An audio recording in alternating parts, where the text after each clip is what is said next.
रामनगर नामक एक सुंदर से गांव में रोहन और सोहन नामक दो भाई रहते थे। रोहन अपनी पत्नी सुमेधा के साथ रहता था। सुमेधा बहुत ही लालची थी। वहीं दूसरी तरफ सोहन अपनी पत्नी राधा के साथ रहता था। राधा बहुत ही शांत स्वभाव की थी। रोहन और सोहन मिलकर बाजार में एक बिरयानी की रेहड़ी लगाया करते थे। पूरे रामनगर में एक ही बिरयानी वाला होने के कारण उनकी बिरयानी बहुत ही ज़्यादा बिकती थी और बहुत स्वादिष्ट भी होती थी, जिसकी वजह से लोग मज़े ले लेकर खाया करते थे। इस तरह वह दोनों साथ मिलकर काम किया करते थे और मुनाफा भी आधा आधा बांट लिया करते थे। ये लो सोहन, ये आज का आधा आधा मुनाफा। भैया मुनाफा तो आज बहुत अच्छा हुआ है। हमारी कमाई तो धीरे धीरे बढ़ती जा रही है। भैया अगर हम बिरयानी के साथ मंचूरियन भी बेचें तो? जब मैं एक बार विदेश गया था तो मैंने वहाँ देखा था लोग बिरयानी के साथ मंचूरियन खा रहे थे। ये मंचूरियन क्या होता है? भैया ये एक तरह की सब्जी होती है। इसे गोभी से बनाया जाता है और बिरयानी के साथ तो ये बहुत ही स्वादिष्ट लगती है। पर मुझे तो मंचूरियन बनाना आता ही नहीं। उसकी चिंता आप मत कीजिए भैया, वह मुझे अच्छे से बनाना आता है। जब मैं एक बार शहर गया था तो वहाँ पर मैंने बिरयानी के साथ साथ मंचूरियन की भी रेसिपी सीखी थी। ठीक है, तो तुम कल से मंचूरियन बना लिया करना और मैं बिरयानी बना लिया करूँगा। ऐसे दोनों भाई काम खत्म होने के बाद अपने अपने घर चले जाते हैं। सोहन पैसे लेकर घर जाता है। उसने पैसे अपनी पत्नी राधा को दे दिए। ये लो राधा, आज ज्यादा मुनाफा हुआ है। हमारी कमाई तो धीरे धीरे बढ़ती जा रही है। ये तो बहुत खुशी की बात है जी। भगवान की कृपा ऐसे ही हम लोगों पर बनी रहे और आप दोनों भाइयों का काम खूब आगे बढ़े। अच्छा राधा, आज तुम बाजार जाकर 1 किलो गोभी खरीद कर ले आना। कल हम बिरयानी के साथ साथ मंचूरियन भी बेचेंगे। इससे हमारी बिरयानी का स्वाद भी बढ़ जाएगा और लोग भी इसे बहुत खाना पसंद करेंगे। सोहन का परिवार बहुत खुश था। उन्हें किसी भी चीज की कमी नहीं थी। वहीं दूसरी तरफ जब रोहन पैसे लेकर घर गया, ये लो आज का मुनाफा। आज तो बहुत ज्यादा मुनाफा हुआ है। ये कोई मुनाफा है? आधे पैसे तो तुम्हारा भाई सोहन ले जाता है, इसमें बचा ही क्या है? कैसी बात कर रही हो तुम? जब मेहनत हम दोनों बराबर की करते हैं तो मुनाफा भी तो बराबर ही बटेगा ना। क्या खाक बराबर बटेगा? रेडी आपकी है, व्यापार में पैसे आपने ज्यादा लगाए और मुनाफा बराबर, ये कैसी बात हुई? तुमसे तो बात ही करना बेकार है। मैंने कितनी बार बोला है मेरे भाई के बारे में तुम कुछ मत बोला करो। मैं उसके बारे में सब जानता हूँ। मैं मानता हूँ कि व्यापार में ज्यादा पैसे मैंने लगाए, लेकिन काम में सबसे ज्यादा मेहनत सोहन ही करता है। मुझे तो किसी न किसी काम की वजह से बार बार दुकान छोड़कर बाजार जाना पड़ता है और पूरी दुकान तो सोहन ही संभालता है। और रही बात मुनाफे की, तो याद है ना तुम्हें, बिरयानी खोलने का सुझाव भी सोहन ने ही दिया था और मुझे तो बिरयानी बनाना आता भी नहीं था। उसी ने मुझे बिरयानी बनाना सिखाया है और तुम उसके बारे में ना जाने क्या क्या बोलती रहती हो। मुझे अपनी भाई के बारे में एक शब्द नहीं सुनना है। किस चीज की कमी है तुम्हें? हर चीज तो है तुम्हारे पास और जितना मुनाफा हमें मिलता है वह हमारे लिए पर्याप्त है। तुम इधर उधर की बातों पर ध्यान मत दो। जाओ किचन में जाकर मेरे लिए खाना लगाओ। ऐसे ही अगले दिन रोहन और सोहन मिलकर बिरयानी के साथ मंचूरियन भी बेचते हैं और सोहन की सोच के अनुसार लोगों को वह बहुत पसंद आती है। इसकी वजह से उनकी दुकान पर खाने वालों की भीड़ बढ़ जाती है और इस तरह उन्हें आज भी बहुत ज़्यादा मुनाफा होता है। पैसे लेकर दोनों भाई अपने घर जाते हैं और अपनी अपनी पत्नियों को पैसे देते हैं। ये लो, अब तो खुश हो ना तुम? अब तो पहले से भी ज्यादा मुनाफा हो रहा है। हाँ ठीक है। सुमेधा रोहन के सामने खुश होने का दिखावा करती है। वे मन ही मन चाहती है कि मुनाफे का सारा पैसा केवल उसे ही मिले। सारा मुनाफा खुद लेने के लिए उसने एक योजना भी बना ली थी। अगले दिन रोहन काम पर जाने के लिए गैराज में से रेडी निकालने जाता है तो वह पाता है कि गैराज का ताला तो खुला हुआ है और वहाँ पर रेडी नहीं थी। रोहन परेशान होकर सुमेधा के पास जाता है और उससे कहता है, गैराज में तो रेडी है ही नहीं, लगता है चोरी हो गई। अब क्या करूँगा मैं? तो आज इतनी सारी बिरयानी बना कर रखी है, ये सब बेकार हो जाएगी। किसने चुराई होगी हमारी रेडी? सुमेधा परेशान होने का नाटक करती है क्योंकि वह बिरयानी की रेडी उसी ने कहीं छुपा दी थी। लीजिए किसकी हमारी रेडी पर बुरी नज़र थी। हमें कंप्लेन करा देनी चाहिए। जिसने भी वह चुराई होगी पकड़ा जाएगा। नहीं, पहले हम इधर उधर अच्छे से देख आते हैं। अगर नहीं मिली तभी हम रिपोर्ट कराने जाएंगे। हाँ ठीक है। तब तक सोहन भी वहाँ पर आ जाता है। रोहन सोहन को बताता है कि उनकी रेडी चोरी हो गई है और सारे मिलकर रेडी को ढूंढने लगते हैं, लेकिन उनको रेडी कहीं नहीं मिलती है। सोहन, आज मैंने बहुत सारी बिरयानी बनाई थी, लेकिन रेडी का कुछ अता पता ही नहीं है। बिना रेडी के हम बिरयानी कैसे बेचेंगे? अब ये बिरयानी तो सारी खराब हो जाएगी। एक काम करो, इसमें से आधी बिरयानी तुम अपने घर ले जाओ और आसपास में बांट देना। बाकी की बची आधी बिरयानी मैं इधर आसपास में बांट दूंगा। आज तो कुछ काम चल नहीं पाएगा, कल जाकर मैं पुलिस में सबसे पहले रिपोर्ट करवा दूंगा। ऐसे सोहन बिरयानी लेकर घर आ जाता है। अब सुमेधा अपनी योजना के अनुसार रोहन का सोहन के खिलाफ कान भरने लगती है। मुझे तो लगता है कि ये रेडी तुम्हारे भाई ने ही चुराई होगी, क्योंकि गराज के ताले की एक चाबी तो तुम्हारे भाई के पास रहती है।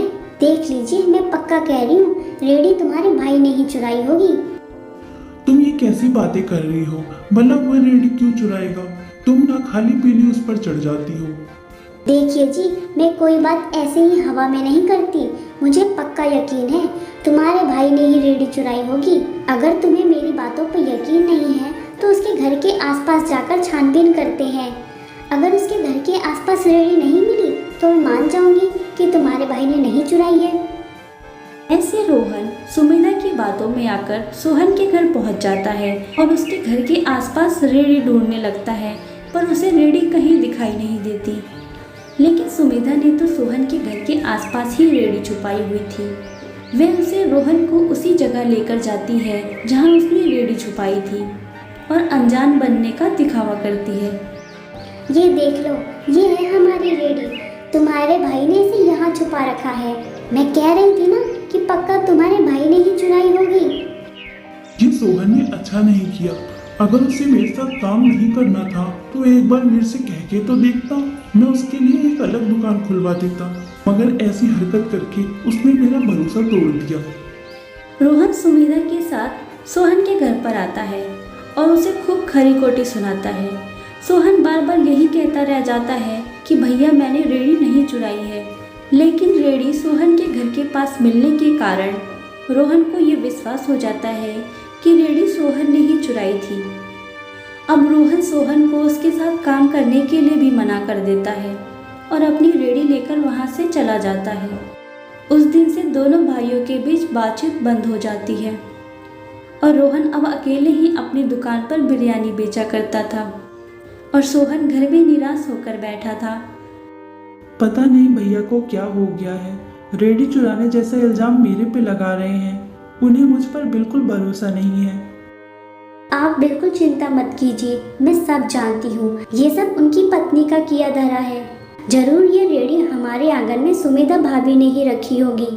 मैं उनकी रग रग से वाकिफ हूँ। ऐसा काम वही कर सकती हैं। पर अब मैं क्या करूँगा? भैया ने तो मेरे साथ काम करने से भी मना कर दिया है। अब मैं क्या काम करूँगा? मुझे तो बस बिरयानी और मंचूरियन बनाना ही आता है। तो आप भी वही बनाइए। आप भी अपनी बिरयानी की रेडी डाल लीजिए। रेडी खोलने के तो पैसे हैं ही हमारे पास। हाँ, तुम ठीक कहती हो, रेडी तो मैं खोल ही सकता हूँ।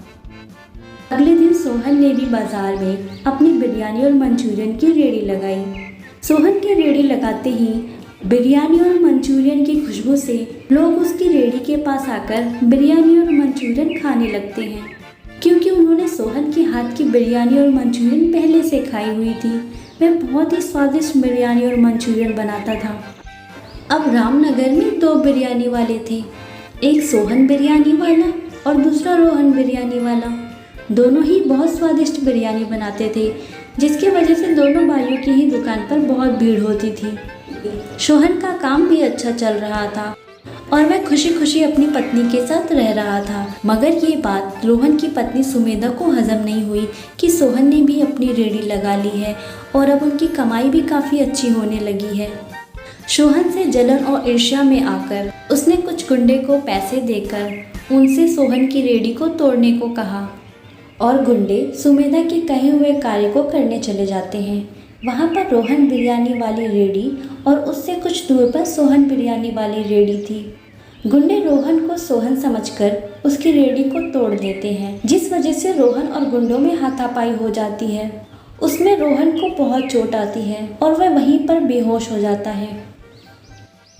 ये देखकर गुंडे वहाँ से भाग जाते हैं। जब सोहन को इस बात का पता चलता है तो वह भागकर अपने भाई के पास आता है और उसको तुरंत अस्पताल लेकर जाता है और साथ ही अपनी भाभी सुमेधा को फ़ोन पर बताता है कि भैया अस्पताल में हैं। जब सुमेधा अस्पताल पहुंचती है तो वह अपनी पति को इस हालत में देखकर बहुत परेशान हो जाती है और वह सब समझ जाती है कि गुंडों ने सोहन की जगह रोहन की रेडी तोड़ी होगी और रोहन की गुंडों से हाथापाई हुई होगी, जिसके दौरान उसकी पति को इतनी चोट आई होगी। थोड़ी देर बाद राधा भी वहां पहुंच जाती है। उसी वक्त वहां पर डॉक्टर आ जाते हैं और उनको बताते हैं रोहन का काफ़ी ब्लड लॉस हो गया है, जिसकी वजह से उन्हें खून की ज़रूरत होगी। पर निराशा की बात यह है कि रोहन का ब्लड हमारे हॉस्पिटल में मौजूद नहीं है। आपको ही इसका कहीं ना कहीं से इंतज़ाम करना होगा। तो ध्यान रखना, आपको जल्द ही मुझे ब्लड लाकर देना होगा। इस पर सोहन कहता है, डॉक्टर साहब, आप ब्लड की चिंता मत कीजिए। रोहन मेरा भाई है, आप मेरा खून ले लीजिए। हम दोनों का खून बिल्कुल सेम है। ठीक है, तो जल्दी आ जाओ, मैं जल्द ही तुम्हारा ब्लड ले लेता हूँ। ऐसे सोहन डॉक्टर के साथ ब्लड देने चला जाता है। ये देखकर सुमेधा की आंखें खुल जाती हैं और उसके मन में बहुत पछतावा होता है। सोहन के दिए हुए खून से रोहन का इलाज होता है और थोड़ी देर बाद रोहन को होश आ जाता है। इसके बाद सुमेधा अपनी गलती मानते हुए रोहन और सोहन को सारी सच्चाई बता देती है और उनसे माफ़ी भी मांगती है। ये सुनकर रोहन को बहुत हैरानी होती है। तुम्हारी जैसी गंदी औरत मैंने पूरी दुनिया में नहीं देखी।